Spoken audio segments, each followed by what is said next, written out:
വരാനിരിക്കുന്ന നിയമസഭാ തിരഞ്ഞെടുപ്പിൽ മലപ്പുറം ജില്ലയിലെ പ്രവർത്തനങ്ങൾ ഏകോപിപ്പിക്കുന്നതിനായി ജില്ലാ തെരഞ്ഞെടുപ്പ് ഓഫീസർ കൂടിയായ ജില്ലാ കളക്ടർ ഡോക്ടർ വിനായക് ഗോയലിന്റെ അധ്യക്ഷതയിൽ നോഡൽ ഓഫീസർമാരുടെ അവലോകന യോഗം ചേർന്നു. കളക്ടറുടെ ചേംബറിൽ തെരഞ്ഞെടുപ്പിന്റെ വിവിധ ചുമതലകൾ നിർവഹിക്കുന്ന 25 നോഡൽ ഓഫീസർമാരുടെ യോഗമാണ് ചേർന്നത്.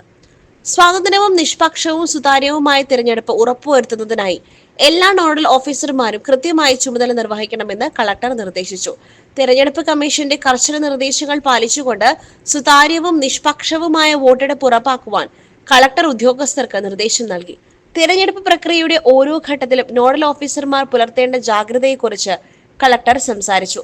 കൃത്യമായ ആസൂത്രണവും ഏകോപനവുമാണ് ഒരു തിരഞ്ഞെടുപ്പിന്റെ വിജയ ഘടകമെന്നും എല്ലാ ഘട്ടങ്ങളിലും ഉദ്യോഗസ്ഥർ തമ്മിൽ മികച്ച ആശയവിനിമയം ഉണ്ടാകണമെന്നും കളക്ടർ ഓർമ്മിപ്പിച്ചു. യോഗത്തിൽ ADM CS രാജേഷ്, തിരഞ്ഞെടുപ്പ് വിഭാഗം deputy collector Jayashree S Warrier തുടങ്ങിയവർ സംബന്ധിച്ചു. Gold, pure gold. Group Nilambur.